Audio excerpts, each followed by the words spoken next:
Class 8 का अध्याय 7 सूक्ष्म जीवों का संसार सूक्ष्मदर्शी द्वारा आंखों देखा, है ना।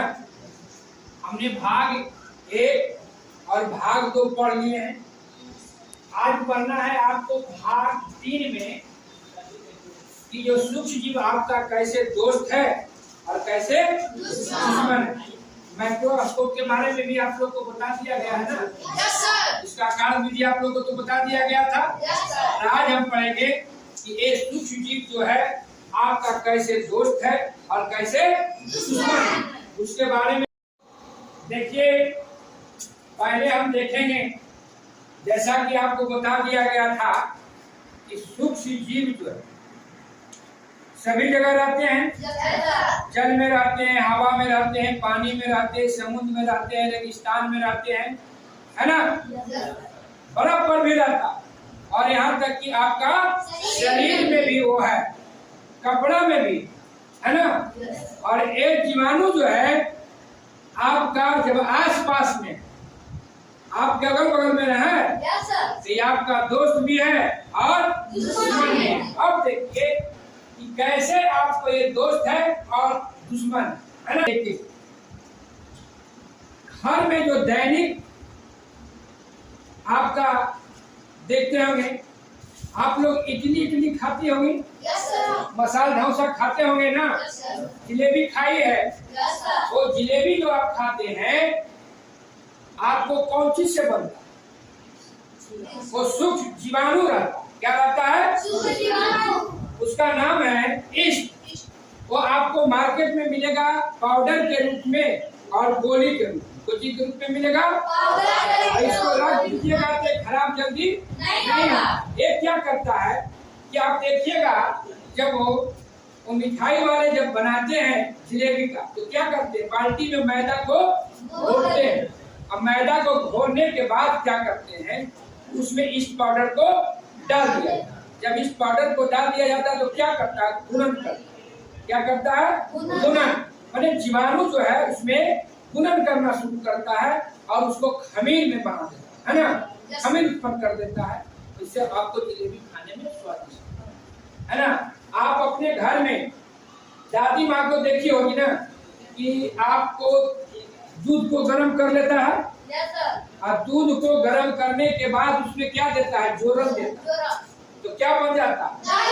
लेकिन वो वास्तविक में जो दही बनता है वो भी क्या है, सूक्ष्म जीव है। क्या है? इसका नाम है, आप लोग नोट करते जाइए, कॉपी पर नोट करिए। उसका नाम है लैक्टोबैसिलस। जीवाणु का क्या नाम है? लैक्टोबैसिलस। आपसे कोई पूछेगा कि दूध से दही बनने में कौन जीवाणु काम करता है? लैक्टोबैसिलस। लिखने लैक्टोबैसिलस। आप जो है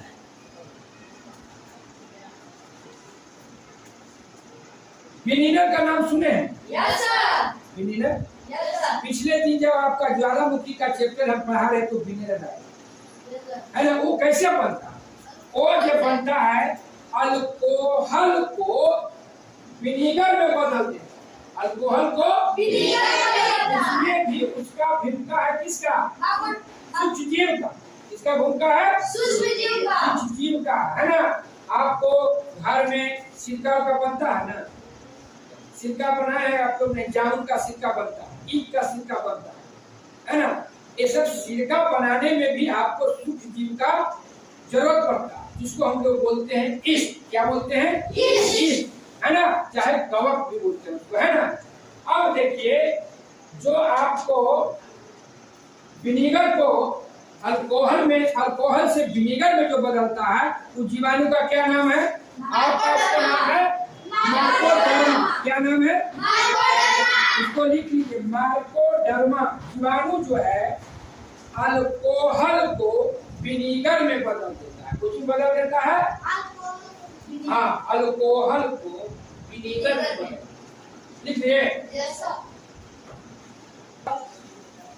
औद्योगिक उपयोग सूक्ष्म जीवों की भूमिका। कौन प्रक्रिया? किण्वन प्रक्रिया द्वारा, है ना। और आपको जब किण्वन की प्रक्रिया करता है तो जीवाणु जो है काफी मात्रा में CO2 गैस जो है मुक्त करता है। CO2 गैस मुक्त करता है। उसका भी हमको क्रियाकलाप करके बताएंगे कि वास्तविक में जो है वो जीवाणु जो है CO2 छोड़ता है, कार्बन डाइऑक्साइड का छोड़ता है किण्वन की प्रक्रिया। तो कहता है कि उसको प्रयोग करने के लिए आपको मैं विस्तार पूर्वक बताएंगे आगे, ठीक ना। उसके बाद है औद्योगिक उपयोग, है ना। आप लोग बीमार पड़ते हैं ना, डॉक्टर के यहाँ जाते हैं, डॉक्टर के यहाँ जाते हैं तो एंटीबायोटिक दवा देता है। कौन दवा देता है ना। बहुत सारे एंटीबायोटिक है, जैसे पेनिसिलिन है, एरिथ्रोमाइसिन है ना, स्ट्रेप्टोमाइसिन है। उसका टेबलेट भी आता है, कैप्सूल भी आता है ना, टैबलेट भी आता है ना। आपको एम्पिसिलिन है ना, सिफेलेक्सिन है, बहुत सी दवा का। डॉक्टर जो दवा देता है एंटीबायोटिक का मतलब क्या हुआ? एंटीबायोटिक का मतलब हुआ कि जो जीवाणु आपका शरीर में प्रवेश किया ना, उसको क्या करता? मारता। एंटीबायोटिक मतलब जीवाणु के विरुद्ध लड़ने के लिए दिया जाता है ना, इसको मार देता है, आपको शरीर में जाएगा। तो देखिए एंटीबायोटिक दवा है, जीवाणु के विरुद्ध काम करता है। वायरस के खिलाफ अभी दवा नहीं निकला है, वायरस के जो होने वाले रोग उसका दवा अभी नहीं निकला, इसीलिए उसका हमको टीका लेना पड़ता है। टीका लेना पड़ता है। आपको मालूम होगा कि पेनिसिलिन का खोज किसने किया? Alexander Fleming. लिख लीजिए, अलेक्जेंडर फ्लेमिंग। पेनिसिलिन का खोज किनके द्वारा किया गया? Alexander Fleming. 1929 ईस्वी में खोज किए उन्होंने। और जो खोज किए थे इसका भी बहुत रोचक कहानी, वो जो किण्वन की प्रक्रिया जब हो रहा था तो उसमें फुफ्फुदी हो गया। अब फुफ्फुदी जब हो गया था तो जीवाणु को बढ़ने से रोक रहा। फुफ्फुदी समझते हैं आप लोग?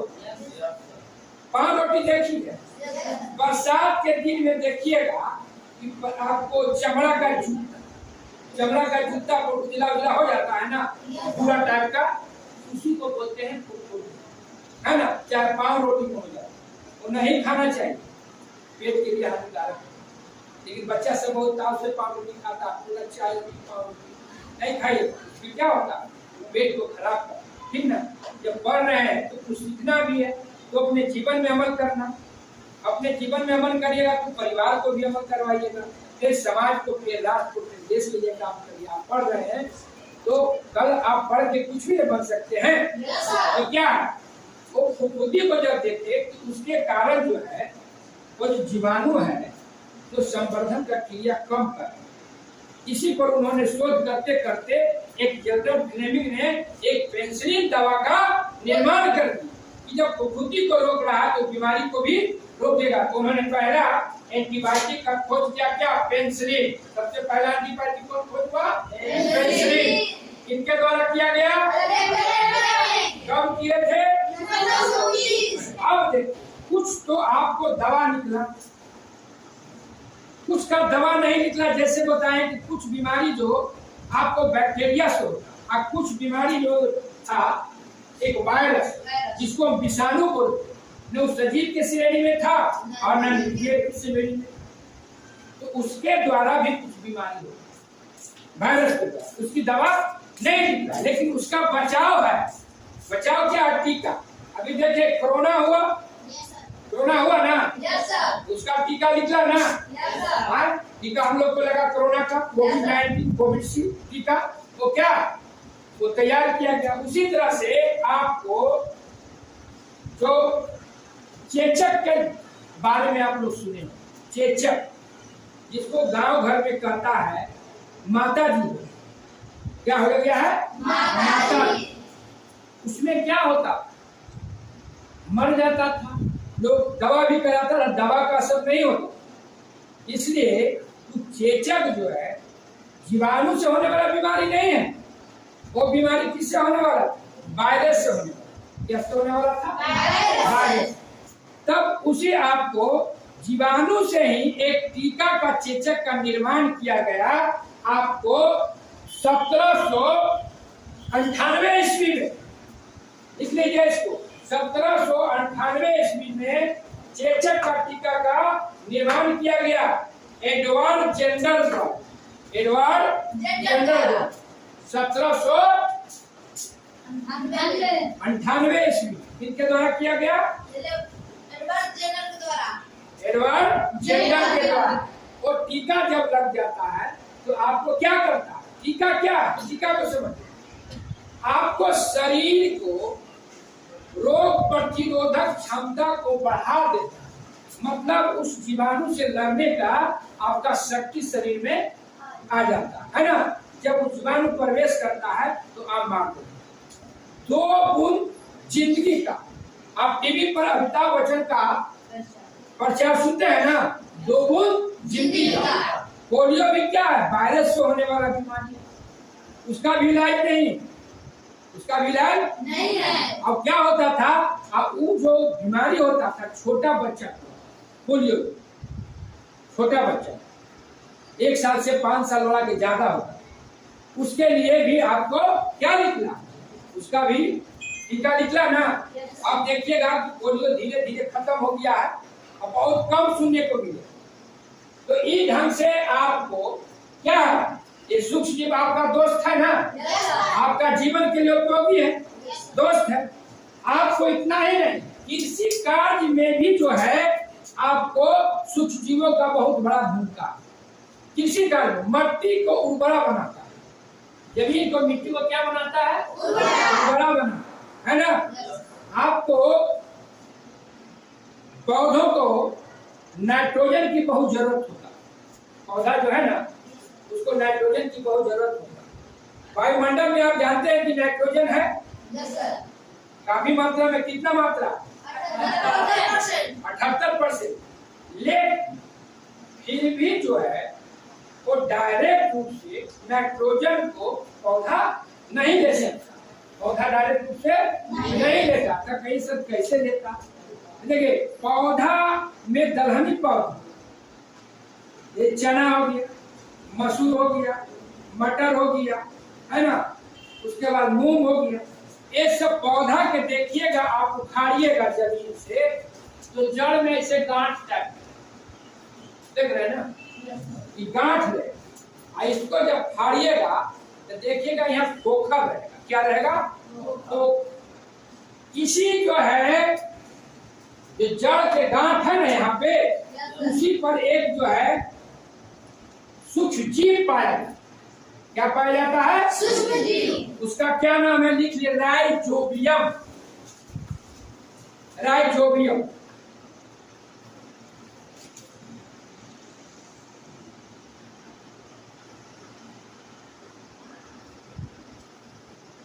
लिख लिए। राइजोबियम क्या है? यही जो है नाइट्रोजन को चक्रण को स्थिरीकरण करने में, बैलेंस करने में इसका महत्व भूमिका है। किसका? राइजोबियम। इसका भूमिका है राइजोबियम। हाँ, वो कहाँ पाया जाता है? दलहनी पौधे के जड़ के गांठ, है ना। अब देखिए, पर्यावरण के साफ सफाई में भी भूमिका, सूक्ष्म जीवों का भूमिका पर्यावरण के साफ सफाई में भी है ना।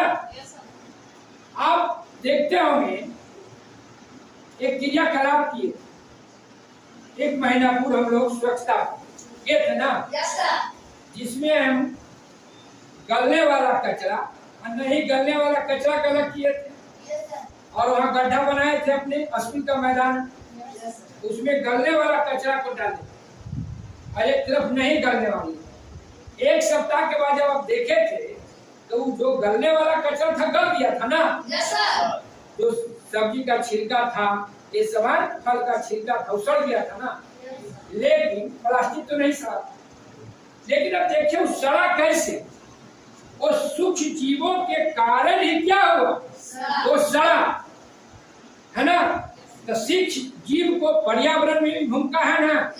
अगर वो सूक्ष्म जीव नहीं होगा तो धरती पर अगर जो जानवर जहां मर जाएगा, जो चीज जहां आदमी मर जाएगा, उसी अवस्था में, है ना। तो क्या करता, पर्यावरण की साफ सफाई में भी किसका, सूक्ष्मजीवों का भूमिका है। लिख लीजिए, पर्यावरण के भी साफ सफाई में भूमिका है। कृषि में भूमिका हो गया, साफ सफाई भूमिका है ना। हाँ, अब देखिए ये हो गया आपका दोस्त, इस क्या हो गया, सूक्ष्मजीवों से लाभ न हुआ। अब जो सूक्ष्म जीव से जहाँ लाभ है तो कुछ हानि भी न है जी। नियम है कि अगर कोई चीज से आपको लाभ है तो उससे हानि होगा ना। अब देखिए हानि क्या, आपको हानिकारक कुछ जीव है, आप इसको अगर बढ़िया से कॉपी पर नोट कर लीजिएगा, समझे, हाँ, तब आपको इसको भूलिएगा नहीं। अरे आपको आगे भी विभिन्न तरह के प्रायोगिक परीक्षा में भी आएगा। आगे जब जाइएगा आप तो आपको विभिन्न तरह के प्रायोगिक परीक्षा में ये सब क्वेश्चन आता है ना।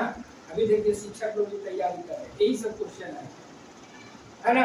अगर पढ़ लिया जाएगा तो इसी से पूछा जाएगा। इसको आप लोग नोट करेंगे कि कैसे ये हानिकारक है।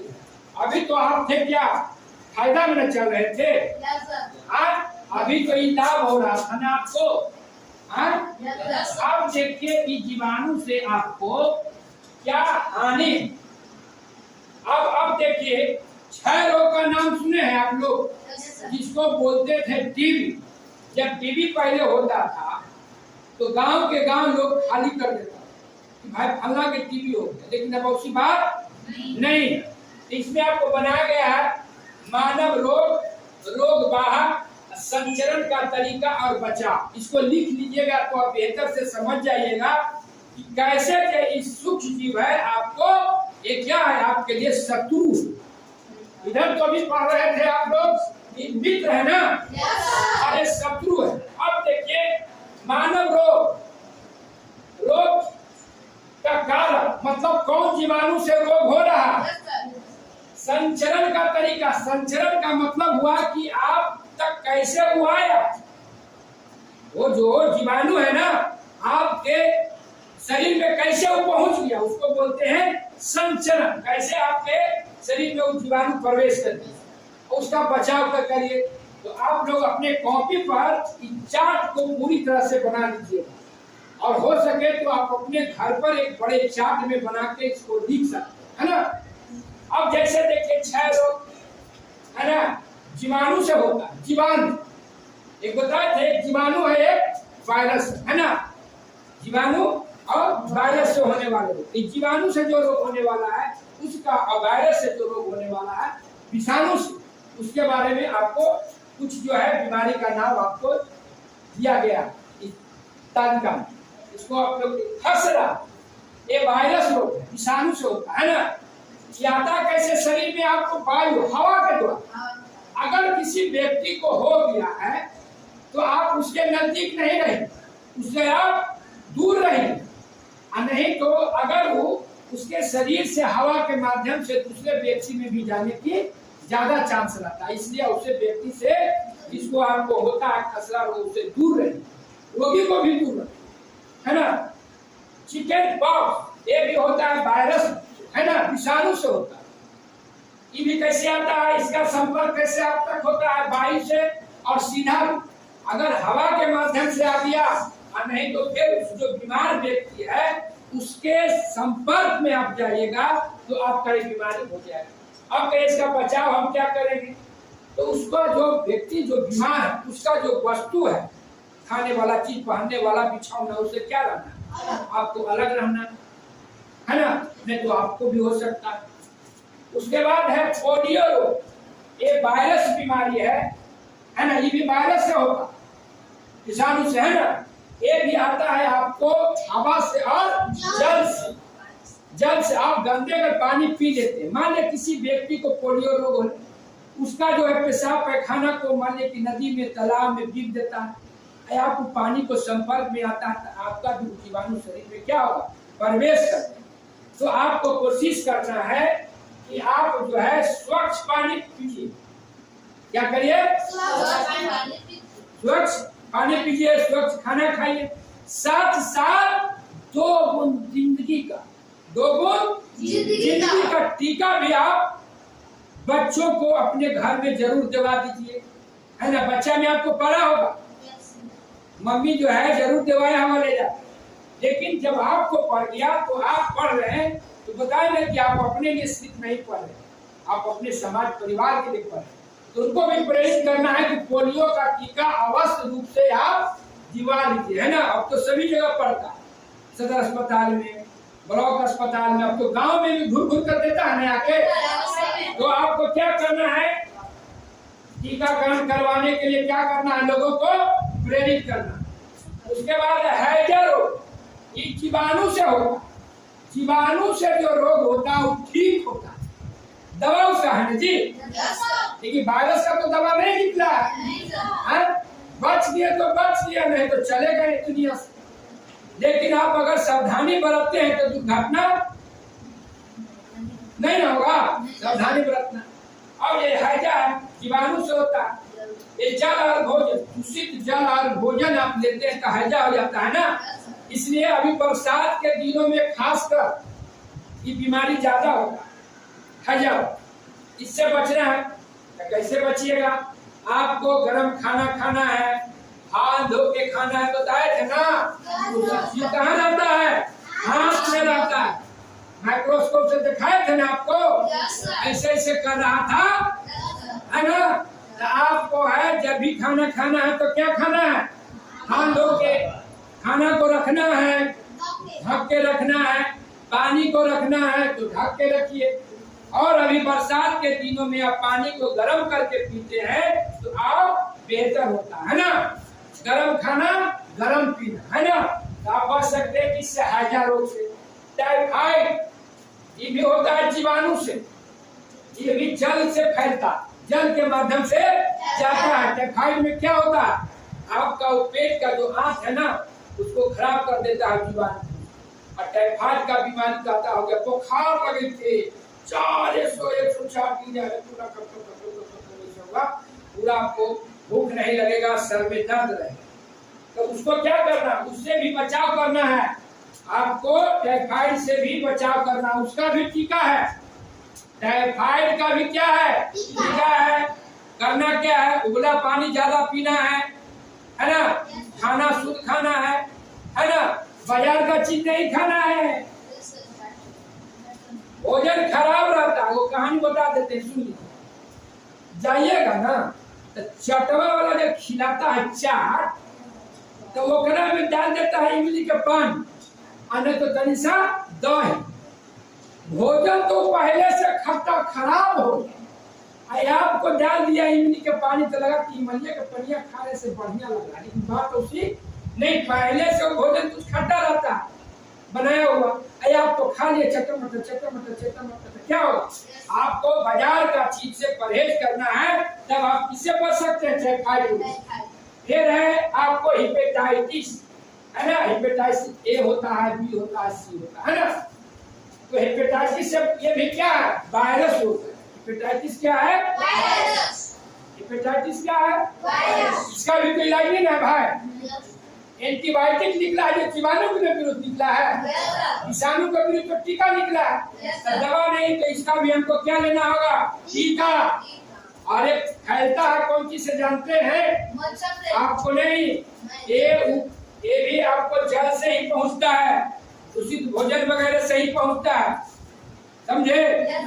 इसलिए भोजन पर विशेष ध्यान देना है। बरसात में तो खादा मदद जो है ना, बैक्टीरिया जो भी कहीं थोड़ी सा सुसुप्ता अवस्था में था वो भी चिंता हो जाता है ना। अभी तो देखे कपड़ा में तो आओ, जहाँ भींगा हुआ कपड़ा पानी तुरंत नोचनी हो जाएगा, उसमें तुरंत घुस जाएगा। आपको जानते हैं कुछ चीज कब, है ना। इसलिए सूखा कपड़ा पानी। अब है मलेरिया। मलेरिया किसके कारण होता है, प्रोटोजोआ के कारण, मच्छर के काटने से होता है। 5वीं क्लास के हिंदी में पढ़े थे ना आप लोग, रॉस का जंग, मलेरिया के संग, नहीं पढ़े हैं। 5वीं क्लास का हिंदी में अपना दिया हुआ, बुक में रॉस का जंग मलेरिया के संग। रॉस ने ही उस पर शोध किया था, अपने दोस्तों को सुइया देता था, उसे घिसता था, समझ गए ना। पर्यावरण हम में है, ठीक है, पर्यावरण हम में है। तो उसमें रॉस के जंग मलेरिया के संग। मलेरिया बीमारी किसके कारण होता है? मच्छर के काटने से। तो मच्छरदानी लगाना है, तेल भी लगा के बच सकते हैं, तेल भी लगाइएगा ना तो मच्छर थोड़ा कम पड़वा है ना। इस ढंग से देखिए आपका क्या हो गया, इधर दोस्त और इधर शत्रु। तो सूक्ष्म जीव दोस्त और शत्रु है। अब देखिए ये तो हुआ मानव। कुछ जो बीमारी जो है सूक्ष्म जीवों से पादप में भी फैलता है ना, पादप में, है ना, और जंतुओं में। पादप समझते हैं ना, पौधा, उसमें भी बहुत सा बीमारी होता है। जैसे हो गया रस्ट, अस्मस, विलट, बलाई। ये सब क्या है? कवक के कारण, पेड़ पौधे इससे होता है कवक के कारण रस्ट, अस्मस, विलट, बलाई, ये सब होता है आपको जंतुओं में और पादप में। तो इस ढंग से आपने आज सूक्ष्म जीवों के संसार में आपने पढ़े कि कैसे यह सूक्ष्म जीव आपका दोस्त है और कैसे दुश्मन है आपका। अब जो है दो क्रियाकलाप है और प्रयोग है जो भी हम करके दिखलाएंगे आपको कि कैसे कैसे जीवाणु है, कैसे आप स्लाइड बनाइएगा, कैसे आप उसको देखिएगा। तो आज जो है सूक्ष्म जीवों का संसार है ना, दोस्त और दुश्मन के साथ जो है हम लोग समाप्त